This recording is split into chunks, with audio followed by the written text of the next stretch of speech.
नमस्ते, this is Akanksha Rosy and welcome back to my channel. अगर आपने मेरा चैनल अभी तक सब्सक्राइब नहीं किया है तो अभी जाके सब्सक्राइब कर दें और हाँ, बेल आइकन प्रेस करना बिल्कुल मत भूलिएगा ताकि आप मेरी वीडियो सबसे पहले देख सकें। तो आज हम शिरोधारा के बारे में डिस्कस करने जा रहे हैं। शिरोधारा स्नेहन कर्म का एक बहुत छोटा सा पार्ट है, लेकिन इसके बेनिफिट्स बहुत बड़े हैं, बहुत ज़्यादा यूज़फुल होता है ये। स्नेहन कर्म क्या होता है कि जिसके द्वारा हम अपने शरीर को स्निग्ध बनाते हैं। स्नेहन कर्म पंचकर्म का एक प्रोसेस है। पंचकर्म 3 प्रोसेस में डिवाइडेड है: पूर्व कर्म, प्रधान कर्म और पश्चात कर्म। अगर आपने मेरी वीडियो देखी है नश्य कर्म की, तो उसमें मैंने आपको तीनों कर्मों के बारे में डिटेल से बताया है। तो पूर्व कर्म में स्नेहन कर्म और स्वेदन कर्म आ जाते हैं। स्नेहन कर्म का प्रयोग हम कब करते हैं?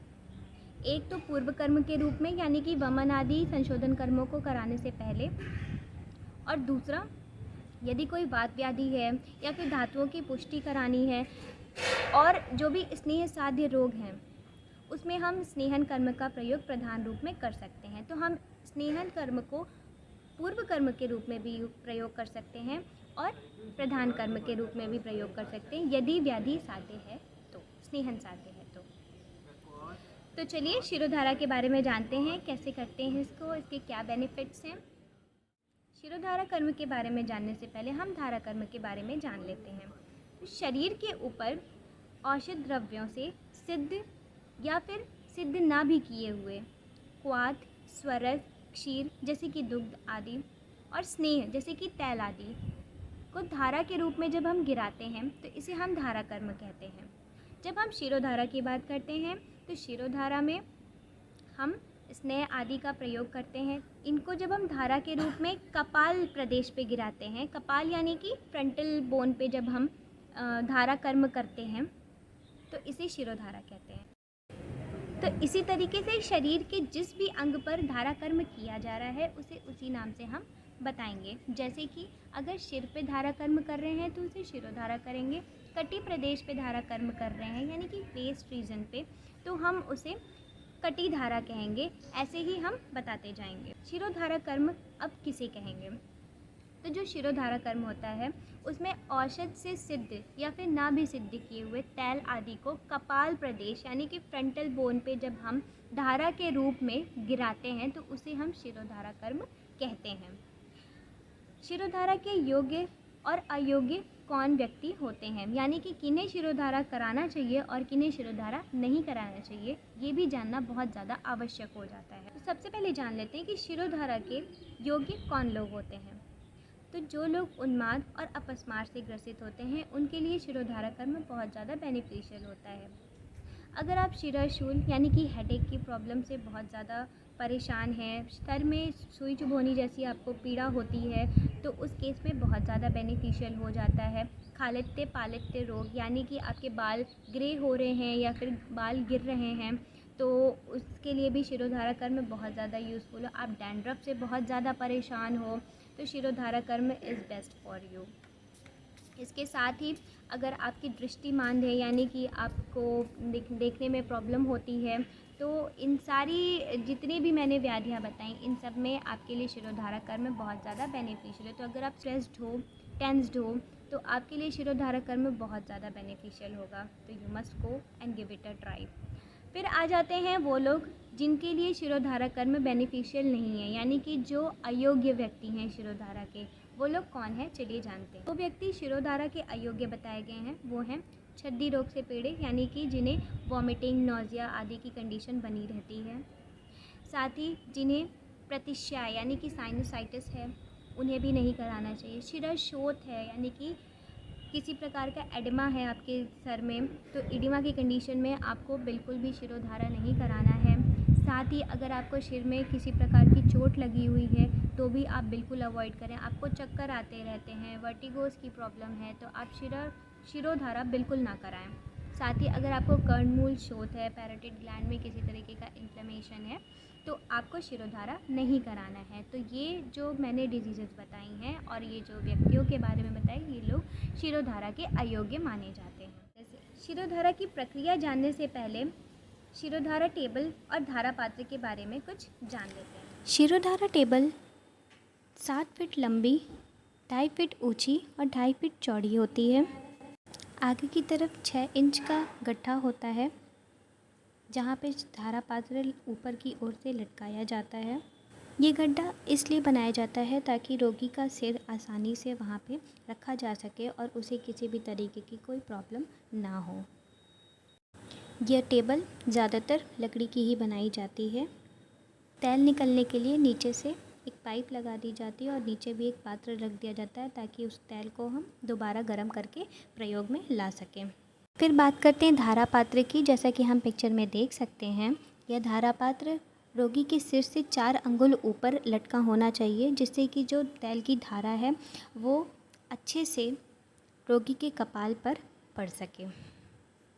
इस धारा पात्र को बनाने के लिए या तो हम बराबर कटे हुए नारियल के कवच का प्रयोग कर सकते हैं, नहीं तो स्टील, सोना, चांदी आदि का भी प्रयोग कर सकते हैं इसे बनाने के लिए।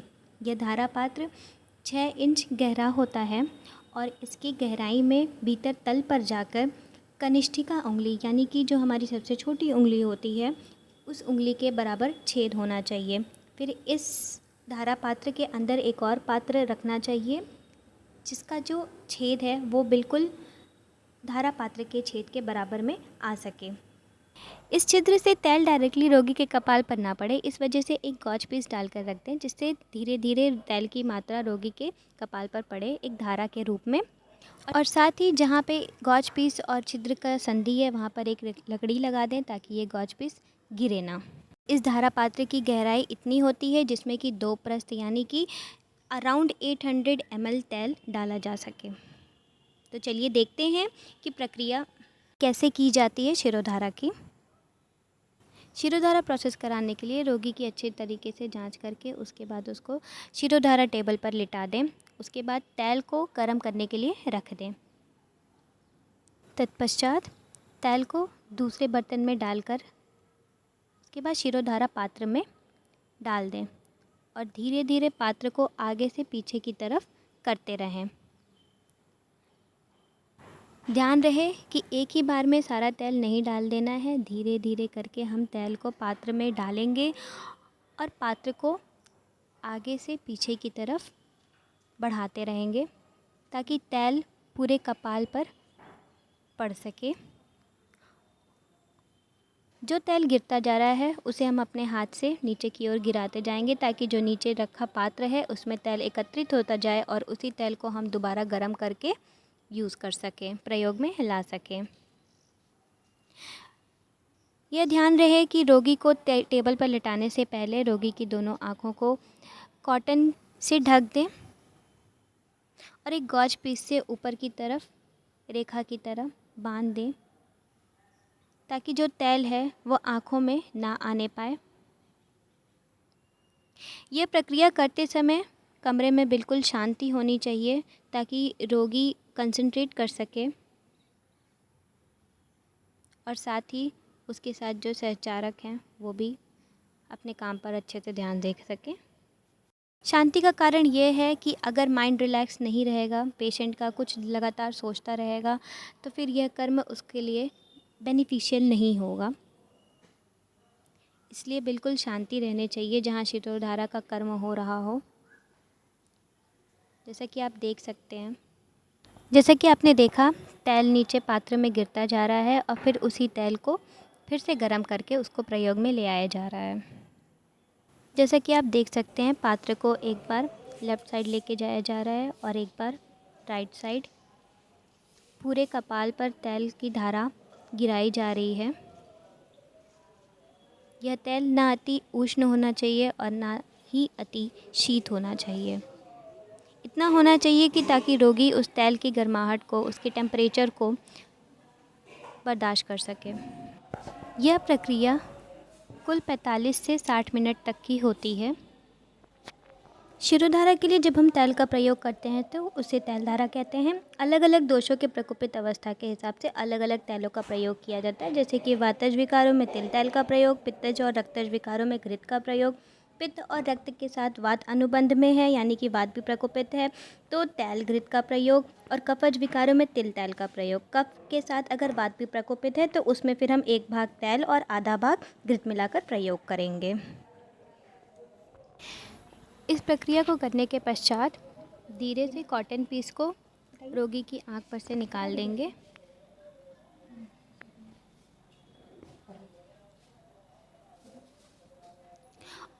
और फिर जितना भी तेल है सर में उसको निचोड़ लेंगे बाहर की तरफ।